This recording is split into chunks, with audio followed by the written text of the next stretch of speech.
Growing up, Victoria Arlen was a happy and healthy child who loved to swim. At age 11, Victoria developed two rare neurological conditions that targeted her brain and spinal cord. Her body rapidly declined, making her unable to speak, eat, walk, or move. She slipped into a vegetative state. Doctors told her parents that she would not make it, totally unaware that Victoria was trapped inside her own body. She could see and hear everything around her, but couldn't communicate. When she turned 15, doctors tried a new medication and a miracle occurred. For the first time in nearly 4 years, Victoria was able to communicate by blinking her eyes. She slowly regained her strength and started to move again. She relearned how to talk and eat.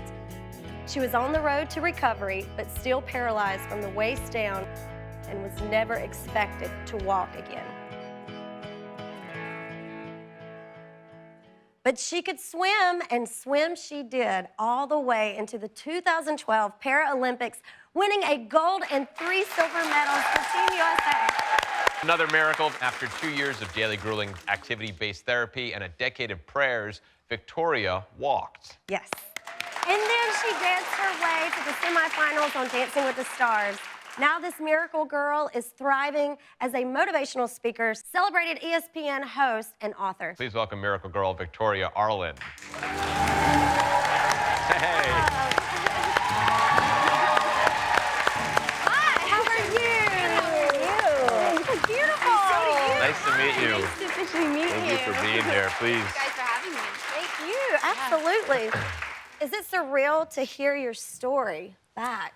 It has been the last, I want to say, year or so, because I've been reliving it through the book and through Dancing with the Stars. And so I think I really just recently started to kind of appreciate it and look back and like say to my family, wow, this happened, and then that happened. And then even looking back at the footage backstage, I'm like, oh yeah, that happened too. Like I had my fair share of like awkward years for a couple, 4 or 5 years. So it's been interesting, but I'm just so grateful, and I'm grateful to God that I got this second chance and that I'm really trying to make it count every single day. We're grateful to have you. Yeah. I'm grateful to be here, and I'm such a fan of this show, so thank you guys for I remember having me. my wife and I watching Dancing with the Stars in your season and be like, this woman has to win.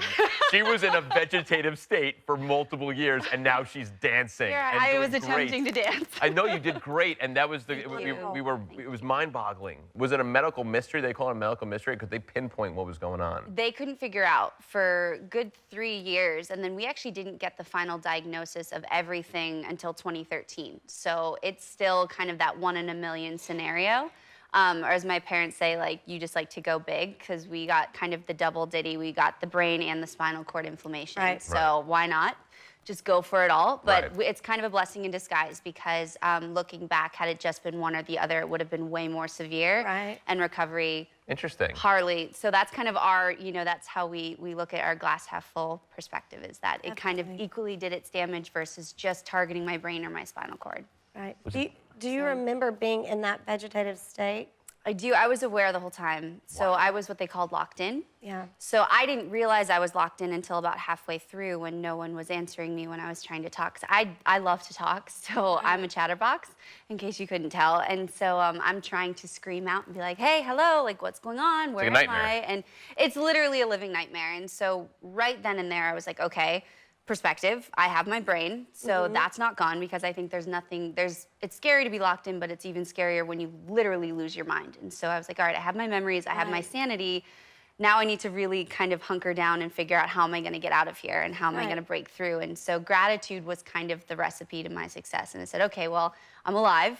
So I got that going for me. And you'd think if you're starting with the fact that you're not dead yet, you're like scraping the bottom of the barrel, which I was, but it was a good plus column for me. And so every day that I had, I was like, okay, I'm one step closer, because the alternative would be kind of thinking doom and gloom, and nobody wants to do that. Absolutely. Yeah.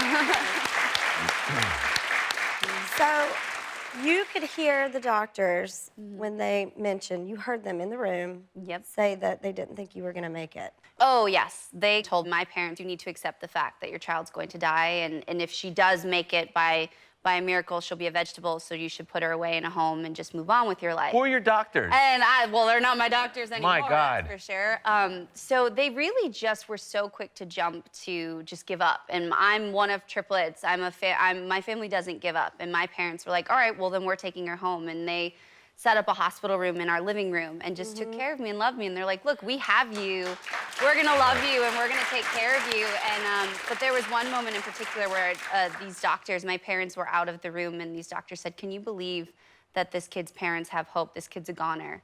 And I'm like, Oh I'm right my here. God. You Like, can I hear can everything. Hear it. And How so frustrating. Tell me you that confronted must that doctor Oh after Dancing no! with the Stars I mean, or something. I have. It's interesting because success is the best revenge. It is. I'm You're like, right. You know what? They can turn on their television and Right. say hi. Yeah. Excellent point.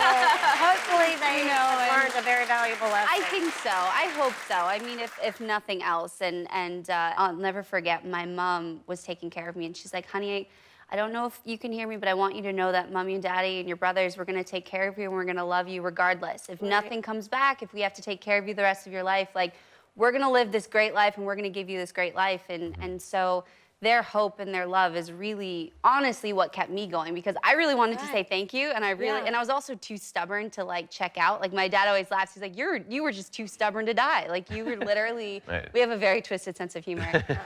Yeah. Take us back to that moment. You felt a flicker that you felt. It was like my hip flexor. your hip flexor. Yeah, so we had once again, my parents, we had gone out to California to this paralysis recovery center called Project Walk, and so I trained and I trained and I trained, and nothing was going on in my legs, and I was starting to be like, well, this is I need to probably get used to this, or at least understand this. And then we got a flicker, and it was like there was nothing going on in my legs, and then my trainer could tell that there was a muscle firing, and then I was super fired up, because all you need is one spark Yeah, of hope, there's and then a you just chance. go for it. Yeah, there's a chance. And so so I did, and then it turned into a step and another step, and then about a year later I was taking a lot of steps dancing. So that was me little by little. So the time between you felt that flicker and Dancing with the Stars, what was the period of time? It was between? about 2 years. That's just it, under just 2 2 years. Yeah. Gosh, Crazy. that is a lot, incredible. yeah. Wow. Thank you. What have doctors said about your recovery? What do they have to say now? I feel like they just go, well, we don't know. Like Right. they don't know. I mean, I think it is definitely a miracle. I mean, people don't come back from where I was, but people also weren't as sick as I was either. So I think we're kind of paving the way. And it was funny, I had a doctor's appointment like a month ago, and he's like, are you good? I'm like, I'm great. And he's like, all right. All right. That's all we Done. need to, focus Awesome. on. And so by the grace of God, everything's good. And yeah, it's been such a blessing, truly.